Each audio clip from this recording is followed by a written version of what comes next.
ಮಕರ ರಾಶಿಯವರೇ, ಈ ಪ್ರಪಂಚಕ್ಕೆ ನೀವೊಂದು ಕಬ್ಬಿಣದ ಕೋಟೆಯ ಹಾಗೆ ಕಾಣಿಸುತ್ತೀರಾ. ನಿಮಗೆ ಕೋಪ ಜಾಸ್ತಿ, ನಿಮಗೆ ಅಹಂಕಾರ, ನೀವು ಯಾರೊಂದಿಗೂ ಬೆರೆಯುವುದಿಲ್ಲ, ನಿಮ್ಮದು ಕಲ್ಲು ಹೃದಯ. ಹೀಗೆ ಏನೇನೋ ಪಟ್ಟಗಳನ್ನು ನೀವು ಸಮಾಜ ನಿಮಗೆ ಕಟ್ಟಿದೆ. ಆದರೆ ಆ ಕಬ್ಬಿಣದ ಕೋಟೆಯ ಒಳಗೆ ರಾತ್ರಿಯ ಕತ್ತಲಲ್ಲಿ ನೀವು ಅನುಭವಿಸಿದ ಆ ನರಕ ಯಾತನೆ, ನೀವು ಸುರಿಸಿದ ಕಣ್ಣೀರು ಕೇವಲ ಆ ಭಗವಂತನಿಗೆ ಮತ್ತು ನಿಮ್ಮ ತಲೆದಿಂಬಿಗೆ ಮಾತ್ರ ಗೊತ್ತು. ನಿಮ್ಮ ರಾಶಿಯ ಅಧಿಪತಿ ಶನಿ ಮಹಾತ್ಮ. ಶನಿ ಎಂದರೆ ಕರ್ಮ, ಶನಿ ಎಂದರೆ ನ್ಯಾಯ, ಶನಿ ಎಂದರೆ ಕಠಿಣ ಪರೀಕ್ಷೆ. ಕಳೆದ 7.5 ವರ್ಷಗಳಿಂದ, ಅಂದರೆ ಸಾಡೆ ಸಾತಿ ಶುರುವಾದಾಗಿನಿಂದ ನೀವು ನೋಡಬಾರದ ಕಷ್ಟಗಳನ್ನೆಲ್ಲ ನೋಡಿಬಿಟ್ಟಿದ್ದೀರಿ. ನೀವು ನಂಬಿದ ಜನ, ನಿಮ್ಮ ಸ್ವಂತ ರಕ್ತ ಸಂಬಂಧಿಗಳೇ ನಿಮ್ಮನ್ನು ನಡು ರಸ್ತೆಯಲ್ಲಿ ಕೈಬಿಟ್ಟರು. ಯಾರಿಗೋ ಒಳ್ಳೆಯದು ಮಾಡಲು ಹೋಗಿ ನೀವೇ ಕೆಟ್ಟವರಾದಿರಿ. ನಿಮ್ಮ ಜೇಬಿನಲ್ಲಿದ್ದ ಹಣ ಕರಗಿ ಹೋಯಿತು. ಸಾಲದ ಶೂಲ ನಿಮ್ಮ ಕುತ್ತಿಗೆಗೆ ಸುತ್ತಿಕೊಂಡಿತು. ಎಷ್ಟೋ ದಿನಗಳು ದೇವರೇ, ನನ್ನ ಪ್ರಾಣವನ್ನಾದರೂ ತೆಗೆದುಕೊಂಡು ಬಿಡು, ಈ ಅವಮಾನ, ಈ ನೋವು ನನ್ನಿಂದ ಸಹಿಸಲು ಸಾಧ್ಯವಿಲ್ಲ ಎಂದು ಕಣ್ಣೀರಿಟ್ಟಿದ್ದೀರಿ. ನಿಮ್ಮ ಪ್ರಾಮಾಣಿಕತೆಗೆ, ನಿಮ್ಮ ಹಗಲಿರುಳಿನ ದುಡಿಮೆಗೆ ಸಿಕ್ಕ ಉಡುಗೊರೆ ಕೇವಲ ಅಪವಾದ ಮತ್ತು ಒಂಟಿತನ. ಆದರೆ ಮಕರ ರಾಶಿಯವರೇ, ಈಗ ಆ ಕಣ್ಣೀರನ್ನು ಒರೆಸಿಕೊಳ್ಳಿ. ಬೆನ್ನ ಮೇಲಿರುವ ಆ ಬಂಡೆಗಳನ್ನು ಕೆಳಗೆ ಇಳಿಸಿ, ಏಕೆಂದರೆ ನಿಮ್ಮ ಪರೀಕ್ಷೆಯ ಕಾಲ ಮುಗಿದು ಹೋಯಿತು.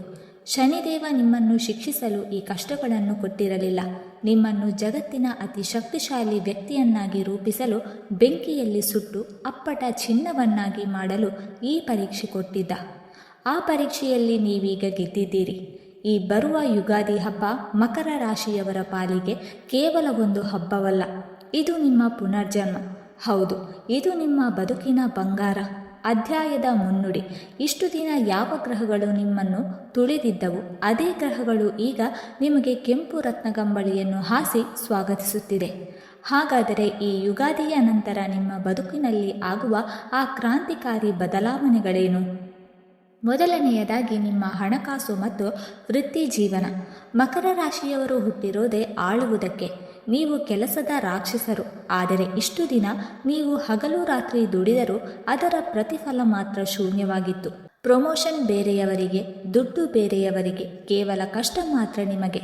ಆದರೆ ಈ ಯುಗಾದಿಯ ನಂತರ ಶನಿದೇವ ನಿಮ್ಮ ಸ್ವಂತ ಮನೆಯಾದ ಮಕರ ರಾಶಿಗೆ ರಾಜಯೋಗವನ್ನು ಕರುಣಿಸುತ್ತಿದ್ದಾನೆ.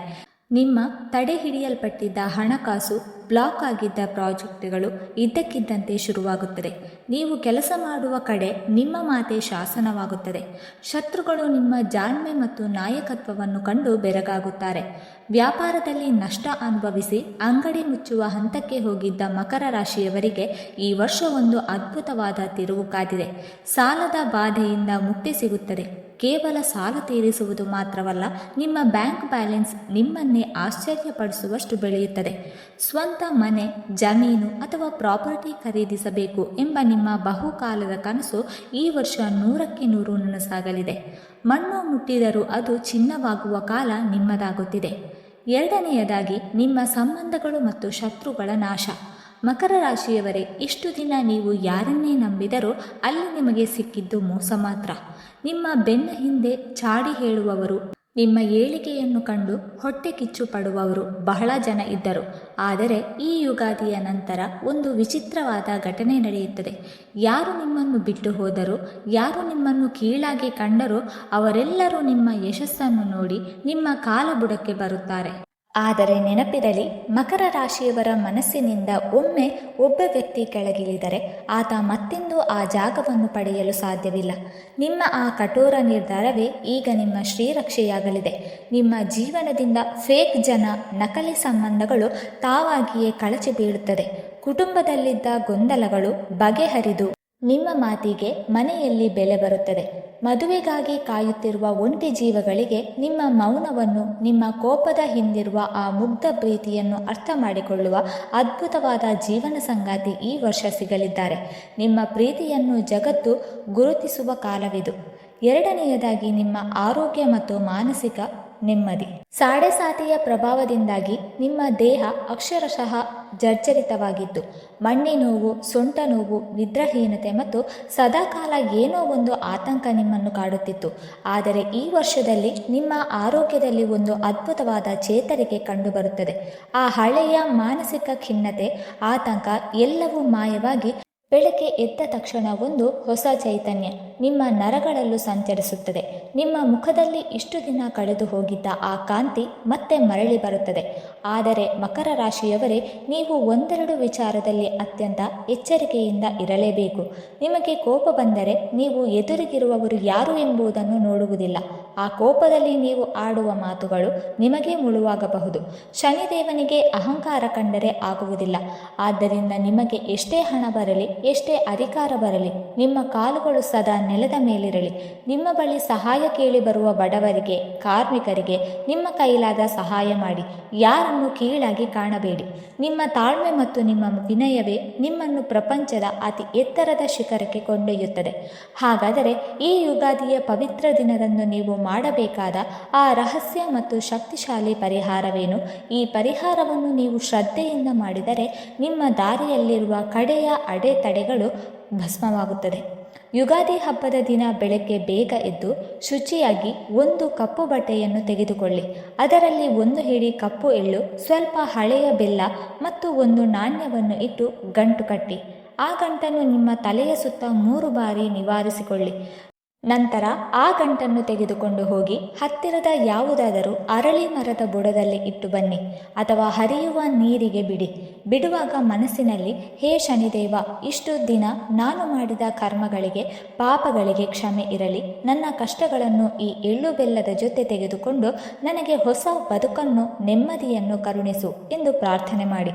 ಇದರ ಜೊತೆಗೆ ಅಂದು ನಿಮ್ಮ ಕೈಲಾದಷ್ಟು ಕನಿಷ್ಠ ಒಬ್ಬರಿಗಾದರೂ ವಿಕಲಚೇತನರಿಗೆ ಅಥವಾ ಚಪ್ಪಲಿ ಇಲ್ಲದೆ ನಡೆಯುವ ಬಡ ಕಾರ್ಮಿಕರಿಗೆ ಅನ್ನದಾನ ಮಾಡಿ ಅಥವಾ ಪಾದರಕ್ಷೆಯನ್ನು ದಾನ ಮಾಡಿ. ನಿಮ್ಮ ಈ ಒಂದು ಸಣ್ಣ ನಿಸ್ವಾರ್ಥ ಸೇವೆಯನ್ನು ನೋಡಿ ಕರ್ಮ ಫಲದಾತನಾದ ಶನಿ ಮಹಾತ್ಮ ನಿಮ್ಮ ಮೇಲೆ ಹೂಮಳೆಗರೆಯುತ್ತಾನೆ. ನಿಮ್ಮ ಮುಚ್ಚಿದ ಅದೃಷ್ಟದ ಬಾಗಿಲು ಅಕ್ಷರಶಃ ಒಡೆದುಕೊಂಡು ತೆರೆಯುತ್ತದೆ. ಮಕರ ರಾಶಿಯವರೇ, ನೀವು ಕೇವಲ ಮನುಷ್ಯರಲ್ಲ, ನೀವು ಉಕ್ಕಿನ ಮನುಷ್ಯರು. ನಿಮ್ಮಷ್ಟು ಕಷ್ಟವನ್ನು ಬೇರೆ ಯಾವ ರಾಶಿಯವರು ತಡೆದುಕೊಳ್ಳಲು ಸಾಧ್ಯವೇ ಇಲ್ಲ. ನಿಮ್ಮ ಸಹನೆಗೆ, ನಿಮ್ಮ ಪ್ರಾಮಾಣಿಕತೆಗೆ ಈಗ ರತ್ನಗಂಬಳಿಯ ಸ್ವಾಗತ ಕಾದಿದೆ. ಇಷ್ಟು ದಿನ ಕತ್ತಲೆಯಲ್ಲಿ ನಡೆದಿದ್ದೀರಿ. ಈಗ ಆ ಸೂರ್ಯನಂತೆ ಬೆಳಗುವ ಸಮಯ ನಿಮ್ಮದು. ಹಳೆಯ ಕಹಿ ನೆನಪುಗಳನ್ನು, ನಿಮಗೆ ದ್ರೋಹ ಮಾಡಿದವರನ್ನು ಆ ಕತ್ತಲೆಯಲ್ಲೇ ಬಿಟ್ಟು ಬಿಡಿ. ಹೊಸ ವರ್ಷಕ್ಕೆ ಹೆಮ್ಮೆಯಿಂದ, ನಗುಮುಖದಿಂದ ಹೆಜ್ಜೆ ಇಡಿ. ಈ ಯುಗಾದಿ ನಿಮ್ಮ ಬದುಕಿಗೆ ಕಣ್ಣೀರನ್ನು ಒರೆಸಿ ನೀವು ಕನಸು ಕಂಡಿದ್ದ ಆ ಸುಂದರ ಭವಿಷ್ಯವನ್ನು ನಿಮ್ಮ ಮಡಿಲಿಗೆ ಹಾಕಲಿ ಎಂದು ನಾನು ಆ ಭಗವಂತನಲ್ಲಿ ಕಳಕಳಿಯಿಂದ ಪ್ರಾರ್ಥಿಸುತ್ತೇನೆ. ನಿಮ್ಮ ಈ ಹೊಸ ಬದುಕಿನ ಸಂಕಲ್ಪ ಸಿದ್ಧವಾಗಲು ದಯವಿಟ್ಟು ಕಮೆಂಟ್ ಬಾಕ್ಸ್ನಲ್ಲಿ ಓಂ ಶನೇಶ್ವರಾಯ ನಮಃ ಅಥವಾ ಓಂ ನಮಃ ಶಿವಾಯ ಎಂದು ಭಕ್ತಿಯಿಂದ ಕಮೆಂಟ್ ಮಾಡಿ. ಈ ವಿಡಿಯೋ ನಿಮಗೆ ಧೈರ್ಯ ತುಂಬಿದ್ದರೆ ತಪ್ಪದೆ ಲೈಕ್ ಮಾಡಿ. ನಿಮ್ಮ ಮಕರ ರಾಶಿಯ ಸ್ನೇಹಿತರಿಗೆ, ಕುಟುಂಬದವರಿಗೆ ಶೇರ್ ಮಾಡಿ. ಅವರಿಗೂ ಈ ಸತ್ಯ ತಿಳಿಯಲಿ. ನಮ್ಮ ಈ ಅದ್ಭುತ ಆಧ್ಯಾತ್ಮಿಕ ಪಯಣದ ಭಾಗವಾಗಲು ಚಾನಲನ್ನು ಸಬ್ಸ್ಕ್ರೈಬ್ ಆಗುವುದಕ್ಕೆ ಮರೆಯಬೇಡಿ. ವಿಡಿಯೋ ನೋಡಿದ್ದಕ್ಕಾಗಿ ಧನ್ಯವಾದಗಳು.